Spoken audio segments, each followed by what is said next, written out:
नमस्कार दोस्तों, स्वागत है आपका अपने ऑनलाइन लर्निंग परिवार TWT। आज हम संस्कृत डिस्कस करते हैं। पहला चैप्टर, आसपास की वस्तुओं पशु पक्षियों के नाम संस्कृत में। इसके सारे कॉन्सेप्ट इसी वीडियो में डिस्कस कर लेंगे, जिसमें अति लघुत्तरीय प्रश्न, लघुत्तरीय प्रश्न और बहुविकल्पीय प्रश्न। पहले आइए अति लघुत्तरीय प्रश्न देखते हैं। तो अति लघुत्तरीय प्रश्न, पहला क्वेश्चन आपका हो जाएगा, नवीनतम शब्द का हिंदी अर्थ क्या है? नवीनतम शब्द का जो हिंदी अर्थ है, इसका हिंदी अर्थ है मक्खन। ठीक है, आइए अगला क्वेश्चन देखते हैं। अगला क्वेश्चन है, चिक्रोड, मकरा, सारिका, मराला, सस्का शब्दों में से किन्हीं दो शब्द का हिंदी में अर्थ लिखना है। तो हिंदी अर्थ क्या हो जाएगा? मकरा को हिंदी में मगरमच्छ कहते हैं, सारिका को हिंदी में मैना कहते हैं। आइए अगला क्वेश्चन देख लेते हैं। अगला क्वेश्चन है आपका, निम्नलिखित में से किन्हीं चार शब्दों का हिंदी में अर्थ लिखिए। समाचार पत्रम, अश्रु, न्यायालय, स्व, पितृप, पितामह, धूमा, द्वारक। इनका उत्तर क्या हो जाएगा? शब्द, एक साइड शब्द और दूसरे साइड अर्थ। पहला, समाचार पत्रम का हिंदी अर्थ अखबार हो जाएगा। पितामह को दादा कहते हैं, द्वारम को दरवाजा कहते हैं हिंदी में, और अश्रु को हिंदी में आंसू कहते हैं। तो आइए अगला क्वेश्चन देख लेते हैं। यह है आपका क्वेश्चन नंबर 4। निम्नलिखित पशु पक्षियों के नाम संस्कृत में लिखना है। गधा, तोता, मछली और बकरी, इनका नाम संस्कृत में लिखना है। तो क्या हो जाएगा? गधा को संस्कृत में गर्दभ कहते हैं, तोता को संस्कृत में सुका कहते हैं, मछली को संस्कृत में मत्स्य कहते हैं और बकरी को संस्कृत में अजा कहते हैं। ठीक, आइए अगला क्वेश्चन देख लेते हैं। अगला क्वेश्चन है, दो पशु और दो पक्षियों के नाम संस्कृत में लिखने हैं। ठीक, तो पहले हम पशु के नाम देख लेते हैं। जैसे भालू, भालू को संस्कृत में भल्लुका, और शेर सिंघा। ठीक, तो ये आपके दो पशुओं के नाम संस्कृत में हो जाएंगे, भल्लुका और सिंघा। आइए ऐसे दो पक्षियों के नाम भी देख लेते हैं। तो दो पक्षियों के नाम, कबूतर। ठीक, कबूतर को हम क्या कहते हैं? संस्कृत में कपोता, और कोयल को पिका कहते हैं। तो दो पक्षियों के नाम संस्कृत में क्या हो जाएंगे? एक कपोता हो जाएगा, दूसरा क्या हो जाएगा? पिका हो जाएगा। आइए अगला क्वेश्चन देख लेते हैं। आपका अगला क्वेश्चन हो जाएगा 6, किन्हीं दो पशुओं के नाम संस्कृत में लिखना है। ठीक, संस्कृत में पशु के नाम तो पहला हो जाएगा हिरण, को मृगा, घोड़ा, अश्व। ठीक, संस्कृत में नाम क्या हो जाएगा दो पशुओं का नाम? मृगा और अश्व। आइए अगला क्वेश्चन देख लेते हैं। अगला क्वेश्चन आपका क्या बनना है? अधोलिखित का संस्कृत लिखना है। सरसों, शरीफा, कटहल और पीपल, इनका संस्कृत लिखना है। तो सरसों को संस्कृत में क्या कहते हैं? सरसपा कहते हैं, शरीफा को सीताफलम कहते हैं, कटहल को पंसम कहते हैं और पीपल को अश्वत्थ कहते हैं। ठीक है, तो ये आपके संस्कृत नाम हो जाएंगे। आइए अगला क्वेश्चन देखते हैं। अगला क्वेश्चन आपका है, निम्नलिखित का हिंदी में नाम लिखना है। पलक्ष, पलाश, तुम्भी, अमृतफलम, इनका क्या करना है? इनका लिखना है हिंदी। तो पलक्ष को हिंदी में सहतूत कहते हैं या पाकर का पेड़ कहते हैं, पलाश को ढाक कहते हैं, तुम्भी को कद्दू कहते हैं और आपके अमृतफलम को हिंदी में नाशपाती कहते हैं। ठीक, तो ये रहा आपके हिंदी में इसके नाम। आइए अगला क्वेश्चन देखते हैं। तो जितने अति लघुत्तरीय प्रश्न हैं वो सारे खत्म हो गए। अब हम देखते हैं इस चैप्टर के लघुत्तरीय प्रश्नों को। ये 2 नंबर में बनेंगे। तो ये लघुत्तरीय प्रश्न, पहला प्रश्न क्या है? पहला प्रश्न है, आसपास की किन्हीं 5 वस्तुओं के नाम लिखने हैं, 5 पशुओं के नाम लिखने हैं, 5 पक्षियों के नाम संस्कृत में लिखने हैं। तो 5 पशु, 5 पक्षी और 5 वस्तु के नाम संस्कृत में लिखने हैं। ये पिछले वर्ष 2016 में पूछा जा चुका प्रश्न, तो काफ़ी महत्वपूर्ण प्रश्न है।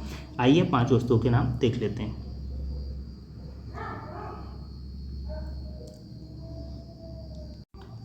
तो आपकी पहली वस्तु हो जाएगी आपकी कमरा। कमरा को कक्ष कहते हैं। ठीक, कमरा को कक्ष कहते हैं, पहली वस्तु है। दूसरा हो गया है कपड़ा, कपड़ा को करपट कहते हैं। तीसरी वस्तु आपकी हो जाएगी मेज, मेज को लेखाधार कहते हैं। चौथी वस्तु हो जाएगी आपकी काजल, काजल को कज्जलम कहते हैं। चौथी वस्तु हो जाएगी, पांचवी वस्तु हो जाएगी आपकी जहाज, जहाज को पोता। तो पहली कमरा को कक्ष या कोष्ठ, कपड़ा, करपट, मेज, लेखाधारा, और काजल को कजलम और जहाज को पोता कहते हैं। अब आइए अगला देखते हैं,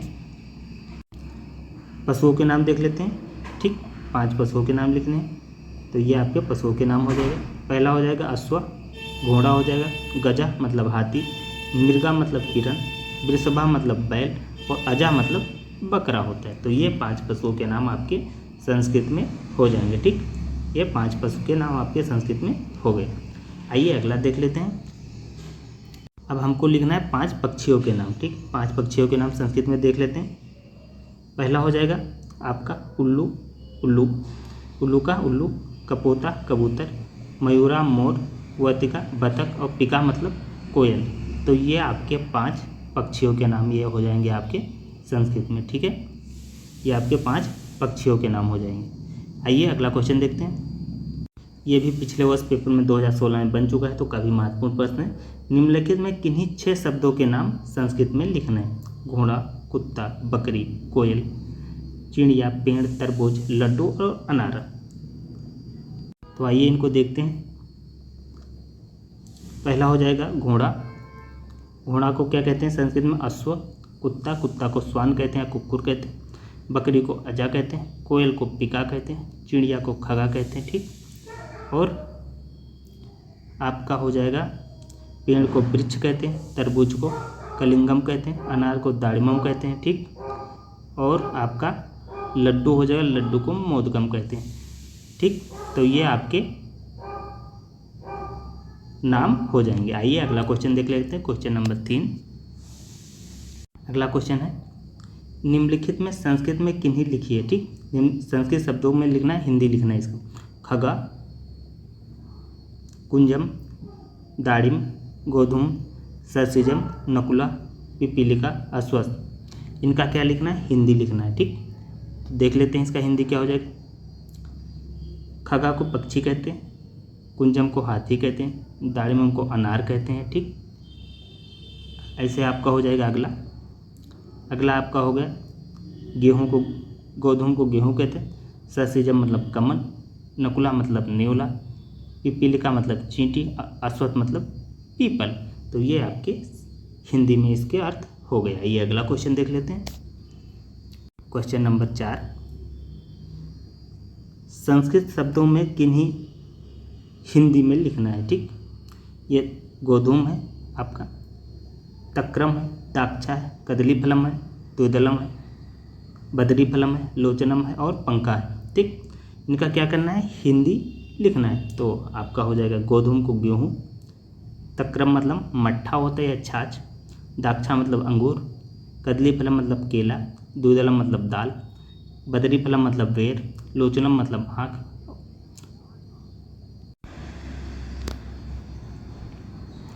और आपका हो जाएगा पका। पका मतलब होता है कीचड़। ठीक, तो ये आपके क्वेश्चन नंबर 4 गया। आइए अगला क्वेश्चन देख लेते हैं। अगला क्वेश्चन है आपका, निम्नलिखित शब्दों का अर्थ हिंदी में लिखना है। सस्का, दाक्षा, वृषभा, चिक्रोड। तो इसका अर्थ हो जाएगा, सस्का मतलब खरगोश, दाक्षा मतलब अंगूर, वृषभा मतलब बैल और चिक्रोड मतलब गिलहरी। तो ये इसका आपका हिंदी अर्थ हो जाएगा। आइए अगला क्वेश्चन देखते हैं। अगला क्वेश्चन है, किन्हीं 4 फलों के नाम संस्कृत में लिखना है। 2022 का क्वेश्चन है, काफ़ी महत्वपूर्ण प्रश्न है। तो पहला हो जाएगा अमृत फलम, जिसे नाशपाती, लीचिका लीची, अम्लिका इमली और नारिकेलम नारियली। तो ये आपके 4 नाम हो जाएंगे। ठीक है, आइए अगला क्वेश्चन देखते हैं। अगला क्वेश्चन आपका, संस्कृत भाषा की वर्णमाला कितने भाग में बांटा जा सकता है? 2022 में पूछा जा चुका प्रश्न, काफ़ी महत्वपूर्ण। तो मेनली इसको 2 भागों में बांट सकते हैं। ठीक, पहला हो जाएगा आपका स्वर। ठीक, ये आपका स्वर, और दूसरा हो जाएगा आपका ये व्यंजन। ठीक है, आइए इसको थोड़ा सा डिटेल में देख लेते हैं। स्वर और व्यंजन। स्वर भी 2 प्रकार के होते हैं, एक होता है हर्ष, एक होता है दीर्घ। हर्ष स्वर आपके 5 प्रकार के होते हैं, दीर्घ आपके 8 प्रकार के होते हैं और व्यंजन ये आपके मेन 3 प्रकार के। स्पर्श व्यंजन 25 होते हैं, अंतस्थ व्यंजन आपके 4 होते हैं और उष्म व्यंजन आपके 4 होते हैं। तो ये आपके हस्व स्वर ये 5 कौन से हो गए? छोटा, छोटी, छोटाऊ, री और लिरी। और दीर्घ व्यंजन आपके बड़ा, बड़ी, बड़ाऊ, री, ए आई ओ आओ। ठीक, अब आपके आते हैं आसपास व्यंजन आपके 25 होते हैं, अंतस व्यंजन आपके या लावा होते हैं, उस व्यंजन सा और हा होते हैं। ठीक है, आइए अगला क्वेश्चन देखते हैं। ये आपके 2023 का क्वेश्चन है, हिंदी में महसूस सूत्र लिखिए। ठीक है, तो पाणिनि साहब ने 14 महसूस सूत्र बताए हैं जो इस प्रकार है। पहला हो जाएगा आई ऊण, दूसरा हो जाएगा रिलिक, तीसरा होगा ए ओड, चौथा हो जाएगा ए औच, फिर पांचवा हाय व रट। ठीक, और फिर आपका हो जाएगा छठा हो जाएगा आपका लड़, सातवां हो जाएगा यम गण नम, और फिर आठवां हो जाएगा झभय, और 9 हो जाएगा घाड़ धस। आइए आगे देखते हैं, आपका 9 हो गया। अब 10 हो जाए जब गढ़ 10, 11 हो जाए खपत छ ठत चट ताओ, फिर 12 हो जाए कपय, फिर 13 हो जाए सर, और फिर 14 नंबर हो जाएगा हल। तो ये 14 महसूस सूत्र ये पाणिनि महोदय ने दिया है। ठीक है, तो ये लघु तुरीय प्रश्न समाप्त हो। अब आइए हम एमसीक्यू टाइप डिस्कस कर लेते हैं। तो आइए अब बहुविकल्पीय प्रश्न डिस्कस कर लेते हैं इस चैप्टर के। पहला प्रश्न है, केकड़ा को संस्कृत में कहते हैं कुलीर कहते हैं, कुर्म कहते हैं, मत्स्य कहते हैं या झस कहते हैं। तो केकड़ा को संस्कृत में क्या कहते हैं, ये आपका कुलीर कहते हैं। ठीक है, पहला ऑप्शन सही हो जाएगा। अगला क्वेश्चन है आपका, गृह गोदिका का हिंदी में अर्थ कालीन हो जाएगा, कमरा हो जाएगा, छिपकली या इनमें से कोई नहीं। तो गृह गोदिका जो आपकी होती है इसको किसको कहते हैं, ये आपको छिपकली को कहते हैं। तो ये आपका सी ऑप्शन सही हो जाएगा। अगला क्वेश्चन दे दें, काका का हिंदी नाम है बिल्ली है, लकड़ी है, चूहा या कौवा। तो आपने सुना होगा एका काका कौवा प्यासा वाला कहानी तो सुनी होगी। ठीक है, तो ये आपका हो जाएगा कौवा हो जाएगा। ठीक है, अगला क्वेश्चन है आपका, अगला क्वेश्चन आपका हो जाएगा योनाल। ठीक, अगला क्वेश्चन है, योनाल का अर्थ है ज्वार, तिल, दाल या छोले। तो योनाल मतलब ये आपका ज्वार हो जाएगा। ठीक, अगला क्वेश्चन है आपका, केला का संस्कृत अक्षोटम है, कदली फलम है, एकम है या नारंगम है। ठीक, केला क्या होता है, केला मतलब ये आपका कदली फलम हो जाएगा। कौन सा ऑप्शन सही हो जाएगा, ये आपका बी ऑप्शन सही हो जाएगा, कदली फलम। आइए अगला क्वेश्चन देखते हैं। अगला क्वेश्चन है आपका, जमाता का अर्थ जमाई, दामाद दोनों है, इनमें से कोई। तो दोनों ही होता है, जमाई भी कहते हैं, दामाद भी कहते हैं। तो कौन सा सही हो जाएगा, ये आपका दोनों हो जाएगा, सी ऑप्शन करेक्ट हो जाएगा। ठीक, अगला क्वेश्चन है, नेवला का हिंदी अर्थ नेवला हो जाएगा, टिड्डा हो जाएगा। नकुला का हिंदी अर्थ नेवला, टिड्डा, मक्खी या ये सभी। तो नकुला मतलब ये आपका हो जाता है नेवला। ठीक, तो कौन सा ऑप्शन सही हो जाएगा आपका, ए ऑप्शन सही हो जाएगा, नेवला। ठीक, अगला, कैंची का संस्कृत रूप है कृषक, करतरी, कौया या झील। तो क्या होता है कैंची, कैंची आपका हो जाएगा बी ऑप्शन सही हो जाएगा आपका, ये आपकी करतरी हो जाएगी। अगला क्वेश्चन है, नस का अर्थ क्या है, समाप्त, चमक, उपचारिका या ये दोनों।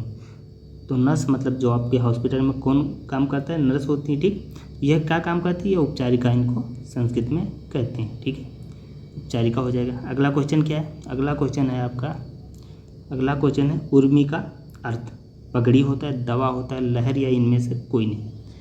उर्मी का अर्थ आपको बताना है। तो उर्मी क्या हो जाएगा, ये आपका सी ऑप्शन हो जाएगा। ठीक, उर्मी मतलब लहर। तो ये आपका सी ऑप्शन सही हो जाएगा। आइए अगला क्वेश्चन देखते हैं। अगला क्वेश्चन है आपका, अंगुष्ठ शब्द का अर्थ अंगुली, अंगूठा, हथेलिया, अंगूर। क्या होता है अंगुष्ठ, तो ये आपका बी ऑप्शन सही हो जाएगा, मतलब अंगूठा।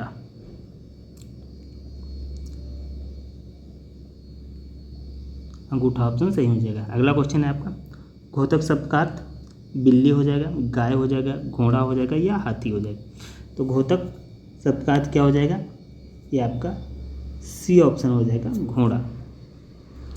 घोड़ा को अश्व भी कहते हैं। ठीक, अगला क्वेश्चन है, वृषभ शब्द का अर्थ भैंस, ऊंट, बैल या कुत्ता। तो वृषभ का क्या हो जाएगा, वृषभ का हो जाएगा आपका सी ऑप्शन, वृषभ मतलब बैल होता है। ठीक, अगला क्वेश्चन हो जाएगा आपका, पिरांड चने के लिए प्रयोग होता है, चावल के लिए, बाजरे के या तिल के लिए। तो ये किस चीज़ का घोतक है, किस चीज़ का बोधक है? तो ये आपका हो जाएगा, तो कौन सा ऑप्शन हो जाएगा? ये आपका सी ऑप्शन सही है, बाजरे के लिए इसको यूज होता है। ठीक है, आइए अगला क्वेश्चन देखते हैं। ये अगला क्वेश्चन है आपका, लूता शब्द का अर्थ है चूहिया, मकड़ी, भौरा या हंस। तो लूता किसके लिए प्रयोग होता है? ये आपका बी ऑप्शन हो जाएगा सही, मकड़ी के लिए प्रयोग होता है। अगला क्वेश्चन है, पिपीलिका का अर्थ क्या होता है? पिपीलिका का अर्थ क्या होता है? पिपीलिका का अर्थ होता है तितली, चिड़िया, चींटिया, कोयल। तो कौन सा ऑप्शन हो जाएगा? तो ये आपका हो जाएगा पिपीलिका का, पिपीलिका मतलब होता है आपका चींटी। तो सी ऑप्शन करेक्ट हो जाएगा। अच्छा, ये संयुक्त होता है दो शब्दों से, दो आधा अक्षरों से बनता है। तो कौन कौन से? आधा का आधा सौ, आधा का आधा यह, पूरा का पूरा सौ, और फिर ये और ये। कौन सा ऑप्शन सही हो जाएगा? तो ये आपका डी ऑप्शन सही हो जाएगा। ठीक है, डी ऑप्शन सही हो जाएगा आपका, आधा का और पेट चीरने वाले सा। अगला क्वेश्चन फिर, ज्ञा संयुक्त रूप है, किसका संयुक्त रूप है? आधा जा और यहाँ का, ग और आ का, जा और आ का, और ज्ञा और आ का। तो कौन सा ऑप्शन सही हो जाएगा? ये आपका पहला ही सही हो जाएगा, जा और यहाँ का। ठीक है, तो ये रहे एमसीक्यू टाइप क्वेश्चन। आज हमने कवर कर लिया आसपास की वस्तुओं, पशु पक्षियों के नाम संस्कृत में। ये पहला चैप्टर, इसके हमने अति लघुत्तरीय प्रश्न, लघुत्तरीय प्रश्न और एमसीक्यू टाइप बहुविकल्पीय प्रश्न सारे के सारे इस चैप्टर को कवर कर लिया। यहीं से सारे प्रश्न बनते हैं, इससे बाहर कहीं से प्रश्न इस चैप्टर से नहीं बनेंगे। तो इस वीडियो में इतना ही। ये वीडियो आपको कैसा लगा? यदि अच्छी लगा हो तो इसे लाइक कीजिए, शेयर कीजिए और चैनल को सब्सक्राइब करें। ये वीडियो आपको कैसा लगा ये आप कमेंट करके बताइएगा। इस वीडियो में इतना ही। जय हिंद, जय भारत।